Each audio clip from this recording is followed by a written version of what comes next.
네, 안녕하세요. 2026년 관세평가 기출문제 강평하도록 하겠습니다. 저는 웰페이스에서 관세평가 강의하고 있는 황성택 관세사라고 합니다.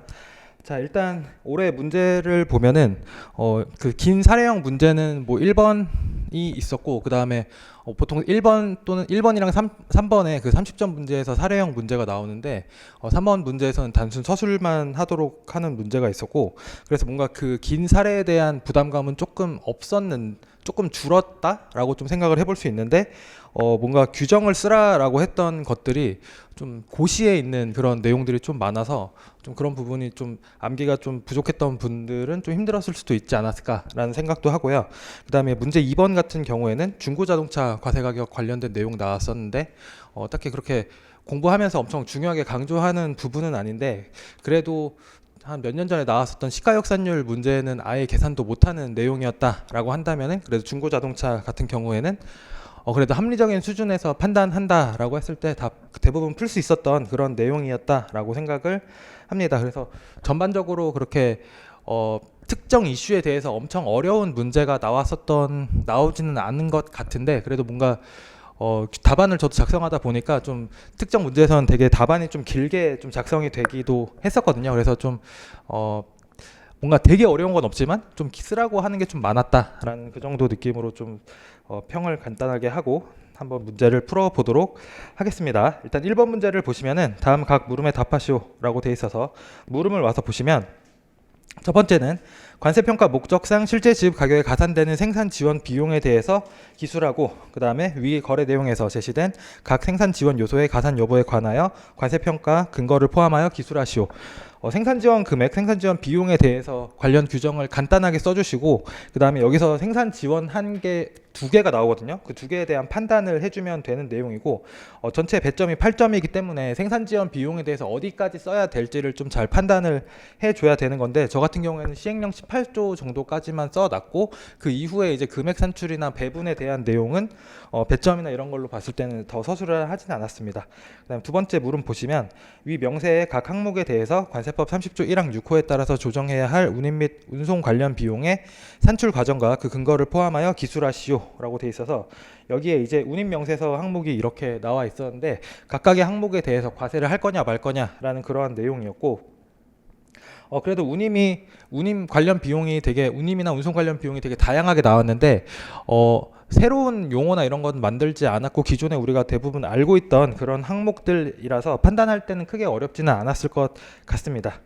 그리고 이제 관련된 내용 서술해 주시면 되고, 물음 3번에서 운임은 운임 명세서 등 서류에 의해서 산출하는 것이 원칙이지만 특정 물품의 경우에는 선박회사 등이 통상적으로 적용한 운임을 해당 물품의 운임으로 산출할 수 있다. 이때 관련된 규정을 쓰라라는 내용이니까 이건 시행령에 있는 내용이고, 사실 이 부분은 올해 4월, 5월쯤에 좀 개정이 돼서 전쟁에 대한 내용이 좀 추가가 되긴 했거든요. 근데 어쨌든 그 부분에 대한 내용은 뭐 좀 생략됐다 하더라도 이 전체적인 문제로 봤을 때는 엄청 큰 비중을 차지하지 않기 때문에 너무 걱정하진 않으셔도 될 것 같습니다. 그 다음에 이제 위 거래 내용 바탕으로 일반법에 따른 수입 물품의 과세 가격 결정할 때 실제 집 가격, 가산 요소, 공제 금액 이렇게 나눠서 서설하라 라고 되어 있었고, 문제를 한번 판단을 해보면은 국내 수입자 K는 미국 소재 수출자 S로부터 액체 화학 원료를 다음의 조건으로 수입했다. 그래서 톤당 230불 이고요. 230달러고, 그 다음에 200톤을 수입했으니까 여기다가 200을 곱해주면 될 것이고, 인코텀즈는 FOB로 되어 있습니다. 그 다음에 지급은 TT로 되어 있는데 50%는 출항일에 지급하고 50%는 입항일에 지급했다라고 되어 있어서 어쨌든 수입 신고하는 시점에는 뭐 다 지급이 됐을 거다라고 생각을 해보시면 될 것 같고, 이 문제에서는 이제 입항 전 수입 신고라는 말이 나와서 수입 신고하는 시점에는 뭐 입항일에 지급했다라고 하면 뭐 얼마 차이 안 나긴 하지만, 뭐 그런 부분에 대해서 뭐 수입 신고 시점에 지급의 이행이 뭐 반드시 이행될 필요는 없다라는 그런 언급 정도는 해주면 안 쓰는 것보다는 더 나을 것 같다라는 생각이 더 들긴 합니다. 자, 그 다음에 이제 K사는 위 거래 조건으로 액체 화학 원료를 생산하는 데 필요한 다음의 요소를 S사에 무상으로 제공했다. 구매자가 판매자에게 무상으로 제공한 내역을 보면은 액체 화학 원료 제조 공정에 사용되는 화학적 촉진제라고 되어 있고요. 화학적 촉진제에 대해서 설명 나와 있는 게 수입 물품에 잔존하진 않으나 생산 시 필수적으로 사용되고 K사가 국내에서 개발하여 보유하고 있는 특허 기술로 생산되었다. 어쨌든 공급한 거는 화학적 촉진제고요. 이거는 수입물품 생산 과정에서 소비되는 물품이다라고 봐주시면 되고, 여기에 국내에서 개발된 특허 기술이 들어있다 하더라도 지금 공급한 거는 물품이기 때문에 국내 개발 여부와 관계없이, 국내 수행 여부와 관계없이 전체 금액을 과세를 해주면 됩니다. 그래서 이 금액은 가산을 해주시면 되고, 이제 두 번째 생산 지원 요소로 나와 있는 걸 보면 액체 화학 원료 생산에 필요한 특허 기술을 공급을 했다라고 되어 있는데, 이 기술은 이제 일본 국적 엔지니어가 뭐 했다라는 말이 나와 있지만 결국에 장소로 우리가 봐야 되니까 서울에 소재하고 있는 연구소에서 완성이 됐다라고 되어 있으니 결국에 국내에서 수행된 것으로 봐주시면 되고, 이것은 가산하지 않는다라는 판단을 해주시면 됩니다. 그 다음에 이제 한편 K사는 화물 운반을 위해서 탱크 컨테이너를 유럽 소재 임대 회사로부터 별도로 임차하여 비용을 지급했고, 운송 계약은 항해 용선 계약에 따라서 운임 등 운송 관련 비용은 S사에 지급하는 금액과는 별도로 모두 K사가 부담한다. 아까 FOB로 거래 조건이 되어 있었기 때문에 수입항까지의 운임 등은 다 수입자가 별도로 부담을 하고 관련된 비용 아래와 같습니다. 그래서 하나씩 보면은 일단 기본 해상 운임은 당연히 과세가 돼야 되는 거고요. 다만 수입항 하역비 같은 경우에는 본선 하역 준비 완료 시점 이후의 비용이니까 이 비용만 우리가 차감을 해줍니다. 그래서 4,500만 원에서 210만 원 뺀 금액이 가산이 될 것이고, 그 다음에 유류 활종료 당연히 가산돼야 되고, 공선 회조료도 가산이 돼야 되고, 컨테이너 탱크 임차료 당연히 과세고요. 선박 자재비, 선박 개장비도 과세. 그 다음에 선적항 채선료도 과세. 구매자가 부담했으니까 과세가 되는 거고, 이제 통화 할증료 과세고요. 그 다음에 수입항 채선료 같은 경우에는 수입항 도착해서 본선 하역 준비 완료 시점 이후에 이제 발생하는 거니까 과세하지 않습니다. 과세하지 않고, 그 다음에 수입항 도선료, 예선료, 그 다음에 강취료 이런 것도 지금 별도로 구분되는 경우에는 과세하지 않는다라는 규정이 있기 때문에 과세하지 않고요. 내륙 운송료도 역시 수입항 도착 이후 비용이니까 과세하지 않습니다. 그래서 1번부터 7번까지의 비용을 과세를 해주면 되고, 그 중에서 1번은 210만 원 빼고 다 더해주시면 된다. 이렇게 봐주시면 되고, 생산 지원 요소는 상기 최초 수입권에 전액 가산하기로 했다. 그러니까 딱히 뭐 분할 선적에 대한 내용도 언급이 되어 있지 않았기 때문에 전체 다 가산을 해주시면 되고요. 그 다음에 이제 해당 용선 계약에 따라 항해 중 유가 변동에 따라 운송인의 손실 보전 비용인 유류 할증료, 그 다음에 통화 할증료 같은 경우에는 K사가 수입자가 이제 선사에게 지급했다라고 되어 있으니까 역시 동일하게 그냥 과세를 해준다. 다른 판단은 달라질 게 없습니다. 그 다음에 이제 출항일, 그 다음에 입항 전 수입 신고라고 되어 있는데, 어쨌든 우리는 수입 신고일 기준으로 과세 환율을 판단해 주시면 되고요. 그래서 다른 날짜는 다 신경 쓰실 필요 없고, 그럼 6월 6일이 수입 신고일이기 때문에 6월 6일에 있는 과세 환율을 우리가 써주시면 됩니다. 그래서 이렇게 해서 판단을 해주시면 되고요. 뒤에 와서 답을 한번 보면은, 일단 첫 번째 물음에서 생산 지원 비용에 대한 내용, 이거 쓸 때는 일단 관세법 30조 1항 3호의 내용을 좀 써줬고요. 그 다음에 이제 18조, 시행령 18조에 있는 내용도 좀 연결시켜서 이렇게 써놨거든요. 근데 아마 실제 시험에서는 이렇게 연결해서 쓰는 건 좀 어려웠을 거니까 좀 문장을 나눠서 써주셨으면 됐을 거고, 각 요소의 가산 여부를 보면은 화학적 촉진제는 당연히 가산을 해주면 된다. 가산할 때는 이제 생산 지원 물품에서, 생산 과정에서 소비되는 물품으로 판단을 해줘야 되고, 거기에 국내 개발 특허 기술도 당연히 과세가 된다라는 문구를 포함을 해주시면 되고, 특허 기술 같은 경우에는 국적과 관계없이 장소 기준으로 해야 되는 거고 가산하지 않는다라는 판단을 해주시면 됩니다. 그 다음에 이제 운임, 그 다음에 운송 관련 비용에 대해서는 법 30조 1항 6호 기준으로 판단을 해줬고, 그 다음에 시행령 20조에 있는 그런 내용들을 좀 써줬고요. 그 다음 고시에 있는 내용도 좀 간단하게 써줬고, 그 다음에 판단은 여기다 이렇게 단순히 판단만 해놨어요. 너무 그 비용이 많아서 더 추가적으로 여기선 규정을 언급하지 않았고, 여기선 이렇게 그냥 숫자만 언급하면서 판단을 다 해줬고, 그래서 문제 나와 있는 순서로 보면 1번부터 10번까지 비용 중에서 1, 2, 3, 4, 5, 6, 7은 과세해주고, 그 다음에 8, 9, 10은 과세하지 않는다. 그 다음에 근거 규정은 이제 고시에 있는 내용을 썼는데, 아마 출제하시는 분들이 이거를 보고 그냥 그대로 다 하나씩 보면서 관련된 비용들을 다 출제를 한 것 같거든요. 그래서 전 여기다 고시 규정을 그대로 다 써놓긴 했는데, 아마 실제 이거를 순서로 다 외우시는 분들은 그렇게 많지는 않을 것 같고, 만약에 답안을 쓴다라고 했으면 각 비용을 판단하면서 뭐 예를 들면 선적 자재비나 선박 개장비 같은 거를 판단할 때 이 내용을 위에다가 써주고, 그 다음에 뭐 하역비 같은 데 내용, 그 다음에 채선료도 이제 선적항 채선료, 그 다음에 수입항 채선료 모두 다 나왔었고, 그 다음에 컨테이너였기 때문에 컨테이너 임차료라든지, 그 다음에 도선료, 예치료, 강치료 이런 내용들도 다 나와 있었으니까 그런 내용들 판단할 때 써주셨으면 됐을 것 같습니다.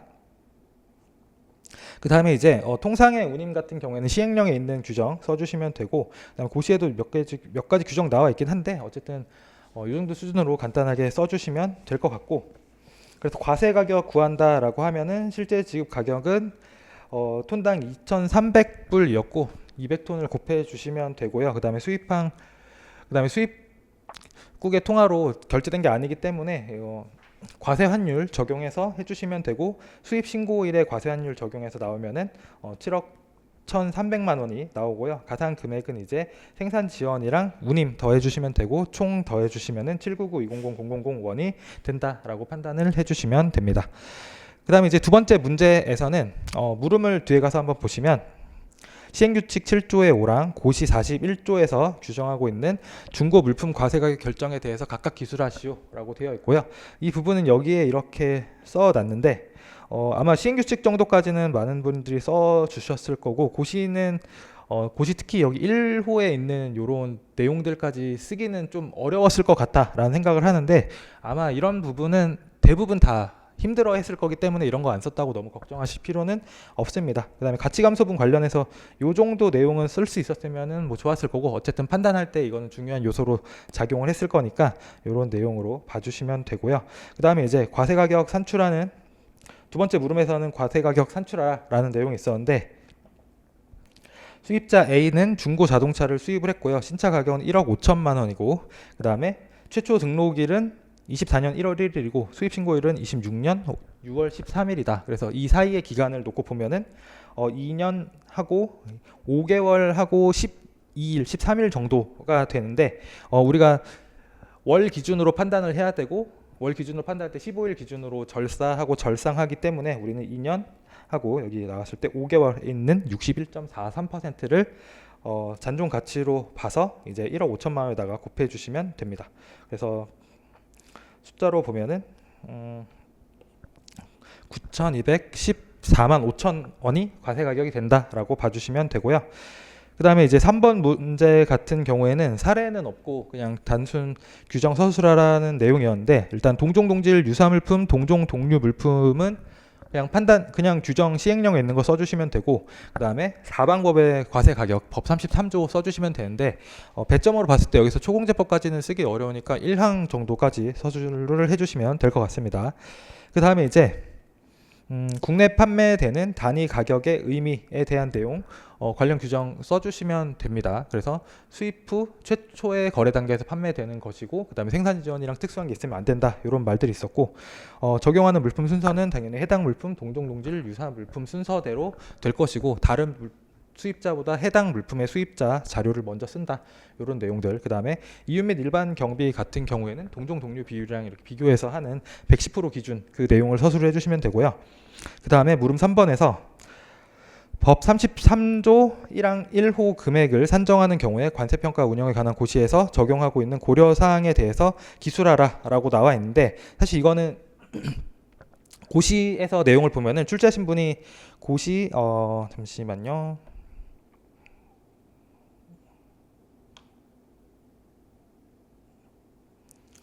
고시 32조의 제목이 법 33조에 따른 금액 산정 시 고려사항이라고 되어 있거든요. 그래서 아마 이 출제하신 분이 여기다가 고려사항이다라고 써 놓으신 거는 아마 32조의 내용을 쓰라라는 것으로 저는 이해를 하고 32조를 좀 써 놨습니다. 그 다음에 이제 세관장이 관세법 33조에 따라서 수입 물품의 특성, 거래 규모 등을 고려해서 동종 동류 물품 선정 시 고시에서 규정하고 있는 산출 대상 품목군 결정 방법에 관하여 기술하시오라는 이 내용, 이것도 역시 고시 내용이라서 사방법은 그동안 기출이 많이 되고 사례형 문제로 많이 출제가 됐었는데, 이번에는 좀 고시에 있는 특히 뭐 이윤 및 일반 경비 동종 동류 물품의 이윤 및 일반 경비를 산정하는 그쪽 내용에서 좀 고시 규정을 좀 출제를 해서 아마 여기까지 좀 안 해오신 분들은 좀 난해했을 수도 있는데, 어차피 이거는 제가 생각했을 때는 똑같이 쓰시는 분들은 엄청 많지는 않았을 거다. 그냥 좀 추려서 본인이 외운 정도로 좀 가져가서 여기서는 10점을 다 맞지 않고 한 5, 6점 정도 맞는다라는 그런 관점으로 써주셨으면은 아마 크게 문제는 없을 것 같습니다.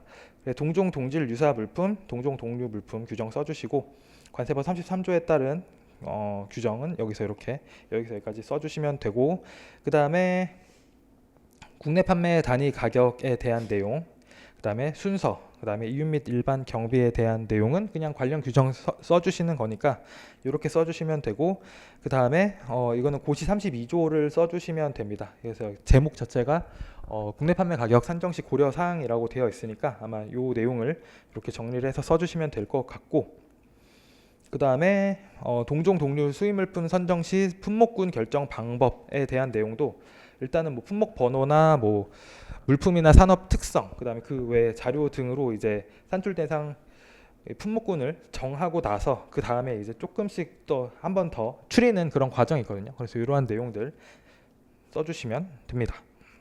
그 다음에 이제 마지막 문제는 오방법 사례형 문제였었고요. 그래서 물음을 보시면은 34조에서 규정한 방법, 그러니까 오방법에 관련된 내용 그냥 34조 써주시면 되는 거고, 위 거래 내용 바탕으로 34조에 따른 과세 가격 산출하라 라고 되어 있으니까 판단해 주시면 되고, 그 다음에 이제 산정 가격 기초로 하고 있는 과세 가격 결정 관련해서 시행령 28조에서 규정하고 있는 내용을 쓰라. 오방법은 시행령 규정이 하나밖에 없습니다. 그래서 관세법 34조랑 그 다음에 시행령 28조랑 고시에 간략한 규정이 있어서 그냥 이거는 법 외의 내용을 그냥 다 써주셨으면 아마 됐을 거고, 거기서 시행령에 있는 내용 써주셨으면 됩니다.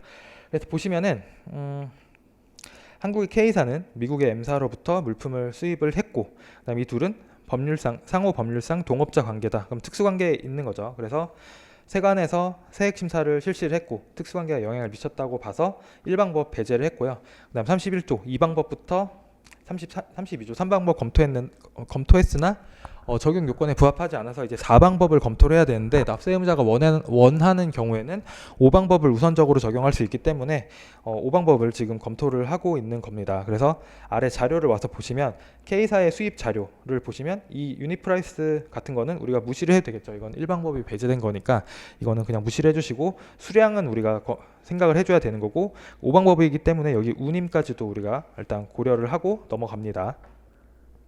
그 다음에 이제 M사의 협조로 제공한 손익계산서 내용을 보시면 5방법에 따른 이윤 및 일반 경비율을 본다라고 하면은 매출 원가 기준으로 원가 가산율을 봐줘야 되니까 1200만에다가 요 두 개들을 합쳐주면은 이제 800만이 되겠죠. 그러면은 숫자가 대충 66.67%가 나올 거고, 그럼 이게 이제 동종 동류 비율과 비교를 해봐야 되는 건데 여기 뒤에 와서 보시면은 동종 동류 비율은 지금 80%로 제시가 되어 있으니까 이 숫자는 우리가 쓰지 않고 우리는 80% 기준으로 산정 가격을 구해 줍니다.